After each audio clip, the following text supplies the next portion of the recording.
Green curry is one of the best tasting curries, and this is how you give it the respect it deserves by making it from scratch with a mortar and pestle. This is sure to impress even the toughest of critics, including Uncle Roger. Actually really good, man. Hey everyone, today I'll be showing you how to make an authentic green curry completely from scratch, the traditional way by using a mortar and pestle. Making the curry paste from scratch makes a huge difference. There is no pre-made paste that will compare to this one. I'll be taking it to the next level by making my own Thai chicken stock. We'll start by making the stock as it must cook for a few hours. These are the ingredients you will need. We will only be using 1 cup of stock for the curry.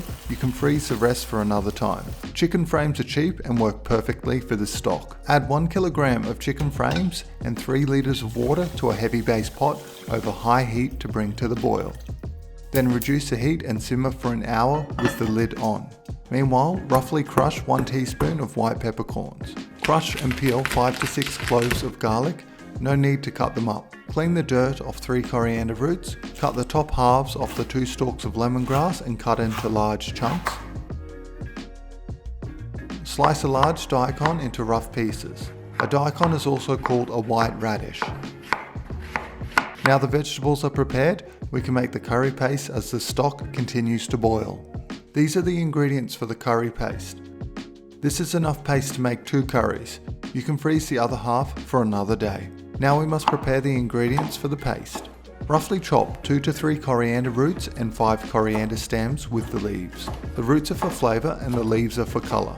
Roughly chop 1.5 tablespoons of galangal, 6 bird's eye chilies and 4 long green chilies. I'm using green cayenne chilies. Crush and peel 2 tablespoons of garlic and roughly chop. Roughly dice 3 tablespoons of shallots and slice 3 tablespoons of lemongrass into coin-sized pieces. Toast 2 teaspoons of coriander seeds, 1 teaspoon of white peppercorns and 1 teaspoon of cumin seeds for 2 to 3 minutes. Set aside. By now the stock will have been boiling for close to an hour. Take the lid off and skim any foam or fat that has floated to the top. My stock was surprisingly clean most of the time. Now add all the ingredients you prepared for the stock earlier. Leave the lid off and continue to simmer on low while you finish the curry paste. To a mortar and pestle, add 1 teaspoon of white peppercorns, 2 teaspoons of coriander seeds and 1 teaspoon of cumin seeds. Pound into a coarse powder and set aside. Add all of your chilies, lemongrass and galangal to the mortar and pestle and start to grind them up. After a few minutes, add a teaspoon of coarse rock salt which will help to break up the tough skin on the chilies and the lemongrass fibres. Once the paste starts to look fine, add the ground pepper, cumin and coriander seeds and continue to pound.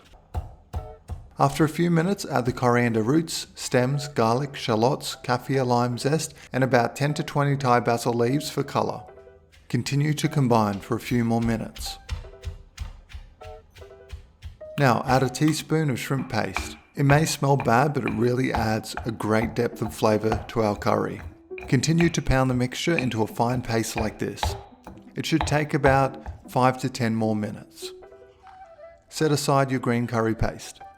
Once the chicken stock has been boiling for at least 2 hours, skim the remaining fat and foam from the top and carefully pour it through a sieve, allowing it to drain into a large bowl or pot. Discard the chicken frames and vegetables. Set aside the stock to cool. Time to prepare the ingredients for the curry. This is what you will need. First, slice up 1 red chili. Shave or crush 15 grams of palm sugar if it's in a large cube like mine. And finally, dice the chicken thighs into cubes. Try to use chicken thigh over chicken breast as it has better flavour. Thoroughly wash 2 to 3 cups of rice and start cooking it. Using a rice cooker is always the most reliable way to make the rice. It's now time to cook the curry. I'm using a non-stick wok, but any pot with a wide base will work. Start by tipping 1/3 of the coconut milk into the wok over medium heat and cook it, reducing it down so that the oil starts to separate like this. If you have coconut milk that is low in coconut content or has been over-processed with stabilizers, it may not work. So instead, add a tablespoon of vegetable or peanut oil. Fry the green curry paste for a few minutes or until fragrant. Then add the chicken and coat in the paste. Add the rest of the coconut milk, then add 1 cup of the Thai chicken stock that you just finished making.